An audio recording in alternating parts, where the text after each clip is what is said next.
আসসালামু আলাইকুম প্রিয় নবম দশম শ্রেণীর প্রাণপ্রিয় শিক্ষার্থী বন্ধুরা, কেমন আছে সবাই? আশা করি আলহামদুলিল্লাহ সবাই অনেক ভালো আছে। বন্ধুরা, আজকে আমরা অনুশীলনী 11.1 এর 7 নম্বরের খ নম্বর অঙ্কের সমাধান দেখব। আমরা পূর্বের ভিডিওতে ক নম্বর অঙ্কের সমাধান দেখেছি। আমাদের খ নম্বর অঙ্কটি রয়েছে a square b square c square into 1 divided a cube plus 1 divided b cube plus 1 divided c cube is equal to a cube plus b cube plus c cube। অর্থাৎ আমাদের এই পক্ষ সমান এই পক্ষ প্রমাণ করতে হবে, অর্থাৎ বাম পক্ষ সমান ডান পক্ষ প্রমাণ করতে হবে। তো প্রথমে আমরা এখানে যে দেওয়া আছে, অর্থাৎ যদি লেখা আছে a অনুপাত b is equal to b অনুপাত c হয়, তবে প্রমাণ করে যে আমরা এই মানটাকে ক্যালকুলেশন করে নেব প্রথমে। এই জন্য আমরা লিখব, প্রথমে দেওয়া আছে a অনুপাত b is equal to b অনুপাত c, এখান থেকে আমরা b স্কয়ারের মানটা বের করে নেব। কাজে আমরা লিখলাম, দেওয়া আছে a অনুপাত b is equal to b অনুপাত c। এটাকে আমরা ক নাম্বার অঙ্কে যেভাবে আমরা b স্কয়ারের মান বের করেছি, ঠিক সেইভাবে আমরা b স্কয়ারের মান বের করে নেব। বা a অনুপাত b সমান আমরা লিখতে পারি a divided b is equal to b অনুপাত c, আমরা লিখতে পারি b ডিভাইডেড c। অতএব যদি এটাকে আমরা বজ্র গুণ করি, অর্থাৎ ক্রস গুণ করি, তাহলে দেখো b b গুণ করলে b square is equal to ac গুণ করলে ac। এবার আমরা বাম পক্ষ ক্যালকুলেশন করে আমরা ডান পক্ষ প্রমাণ করব। আমরা উঠে নিলাম বাম পক্ষ is equal to a square b square c square into 1 divided a cube plus 1 divided b cube plus 1 divided c cube। আমরা a square b square c square দ্বারা আমরা সব কয়টাকে গুণ করে নিব। যদি a square b square c square 1 divided a cube কে গুণ করি, আমরা পাবো a square b square c square divided by a cube plus a square b square c square দ্বারা 1 divided b cube কে গুণ করলে a square b square c square divided b cube plus a square b square c square 1 divided c cube কে গুণ করলে, দেখো a square b square c square 1 গুণ করলে a square b square c square নিচে c cube। এবার আমরা b square দ্বারা a cube কে কাটাকাটি করব। আমরা b স্কয়ার দ্বারা b কিউব কে c স্কয়ার দ্বারা c কিউব কে কাটবো। কাটাকাটি অর্থাৎ হচ্ছে ভাগ করা।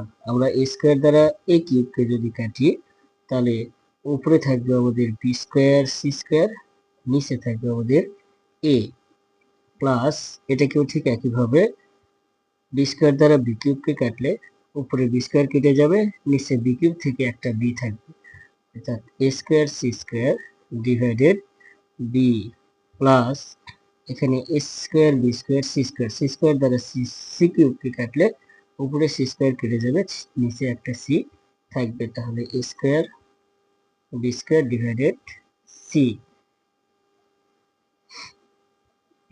ইজ ইকুয়াল টু, এখন দেখো এখানে আমরা b স্কয়ারের মানটা বসিয়ে দেব। b স্কয়ারের মান রয়েছে ac, তাহলে b স্কয়ার সমান আমরা লিখতে পারি ac into c square divided a plus, ac কে আমরা ব্র্যাকেট দিয়ে নেব, divided b plus a square b square সমান ac divided c is equal to, এখানে আমাদের a কেটে যাবে, থাকবে এখানে c ইনটু c স্কয়ার, অর্থাৎ c কিউব প্লাস ac এর মানটা হচ্ছে আমাদের b স্কয়ার, তাহলে b square whole square divided b plus c কেটে যাবে, থাকবে আমাদের a স্কয়ার ইনটু a, অর্থাৎ a cube is equal two c cube plus b to the power 4 divided b plus a cube is equal two c cube plus b দ্বারা b to the পাওয়ার 4 কে কাটলে, অর্থাৎ ভাগ করলে আমাদের থাকবে b cube, তাহলে b cube plus a cube. যদি আমরা এটাকে সাজিয়ে নিই, a plus b cube plus c cube দেখো আমাদের ডান পক্ষ কি চেয়েছে, ডান পক্ষ চেয়েছে a cube plus b cube plus c cube. আমরা a cube plus b cube plus c cube পেয়ে গেছি, ইজ ইকুয়াল টু ডান পক্ষ। অতএব বাম পক্ষ আমাদের a square b square c square into 1 divided a cube plus 1 divided b cube plus 1 divided c cube is equal to a cube plus b cube plus c cube প্রমাণিত।